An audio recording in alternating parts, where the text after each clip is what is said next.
good pieces of legislation like Mosira are not being moved forward because of tax credit debate in the other end of the building. But we're not having that debate here in the Missouri House. So if something was to pass out of the Senate, 304 substitute, it would be thrust upon the Missouri House in a rather rapid fashion, and we would have to make some decisions. I think it's more prudent that this committee and the Missouri House have an opportunity to really hear what the true story is on tax credits and how they're used in our state. This isn't the first time we've heard the issue of tax credit reform, is it? Well, it's been mainly on the other end of this building. I think you and I, gentlemen, share a frustration that legislation that the gentleman from Boone who sits next to you, that he and I have worked on, that's important for our area, is stalled and doesn't appear to be moving. And it means literally hundreds of jobs.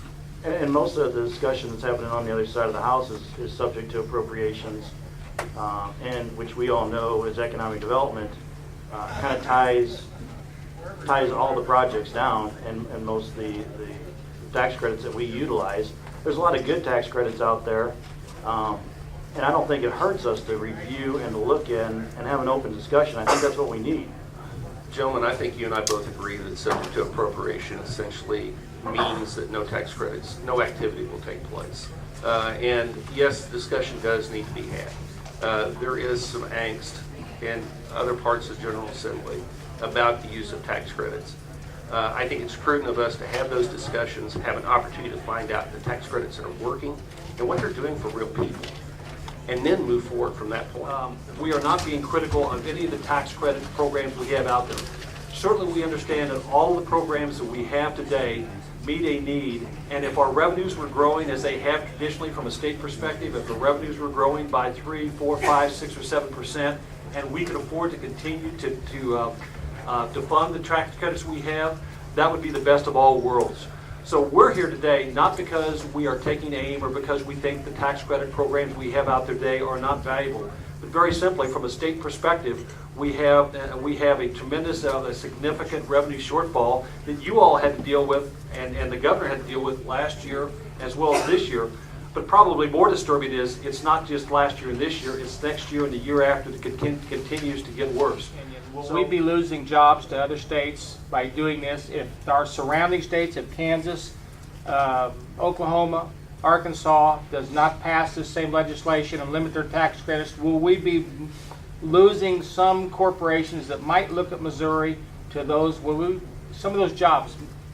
I think that what this proposal offers in the flexibility that it offers specifically under the business development category to the Department of Economic Development, that flexibility allows us to formulate a proposal that is very specific to a company, where it's not a plug and crank type of mechanism that we operate under now, but rather it's an investment in that specific company based on their specific needs, using mechanics of the tax credit, which may allow for an upfront investment or an investment that's spread out over time, or a loan, or a tax credit that has so many different flexible features imposed in this piece of legislation that we will be able to better compete against not only the surrounding states but globally as well.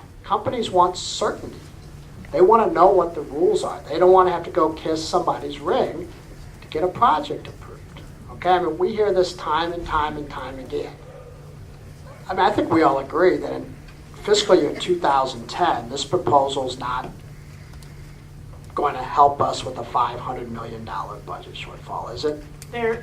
And we openly admit that this is not a tax credit reform that is proposed to impact 2010.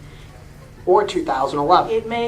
It may slightly impact 2011 for those tax credits that are typically issued and redeemed in the same year. Right. But you're right, there are very But the big few of boys, those. the big boys, it But the doesn't. largest impact may start to occur in 2012, 13, 14, 15, and beyond.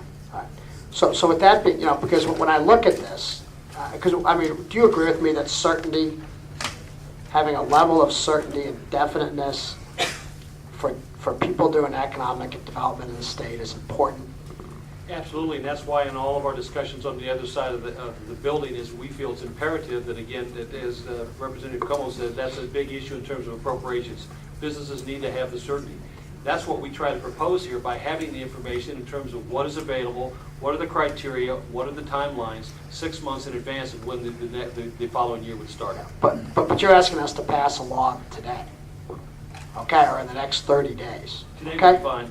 Yeah. And what we don't see is, I mean, this is just throwing everything, this is taking everything and everything that seems to be work. I haven't heard one person say yet that these programs don't work. Okay? So if they don't work, let's have that discussion. Okay? Maybe I'm wrong. No. And again, as I said earlier, we are not taking exception with any tax credit programs. What we don't know is, as asked earlier, since we don't do a return on investment or we don't do some type of financial analysis, we don't know which programs, how much they work. Which So don't you think we should do that before we gut them? Well, Madam Chair, members of the committee, I'm Tracy King here representing the Missouri Chamber of Commerce, and in this rare occasion, we will not at this time ask you to support or oppose the bill yet. And I say yet because I think, like many of you, this is pretty different than what we've ever considered before, so we're really trying to wrap our hands around the issue and how it's going to impact our members, job creation, economic development, and then the Missouri's economy. But I do have a couple of points as you're going through this. Just for thought. And I think really we have two issues here. We have a budgetary one, which is subject to appropriations, and we have the administrative changes to the programs. So real quick, the subject to appropriations, we would oppose.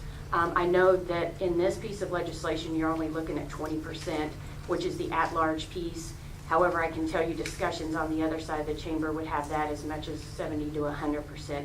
We think it sets bad precedent either way, and so we would oppose that piece. Next, on the changes, administrative changes to the programs, you've heard a lot about redevelopment, affordable housing. I'm going to hit on the ones you haven't heard about, and one of those is the at-large piece.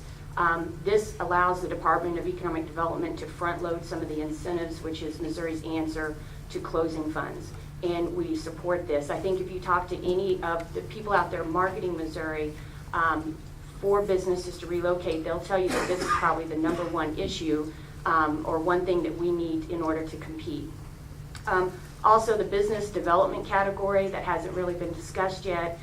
Those are the programs that we currently have in statute that you've seen the Missouri Chamber champion for many years, the quality jobs, the build, the enhanced enterprise zone, the new markets.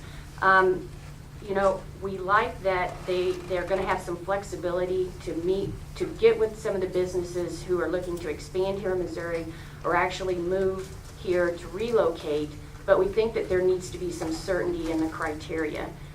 Many of our members are comfortable with quality jobs and those other programs I've mentioned, and they've become models for other states.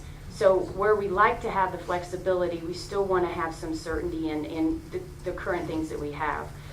We also believe that we need some certainty within the discretionary authority, somewhere within the framework of the legislation. I can tell you that we have spoke with the Department of Economic Development, and they are very willing to meet with us and the business community to talk about these issues, and that's going to happen very quickly. So hopefully we'll be able to come to you with more of a final on where the Missouri Chamber would be on this. Of course, it's a moving target. We can't really tell you what's going to come from the Senate. So I'll be happy to meet with any of you at that time when that time does occur.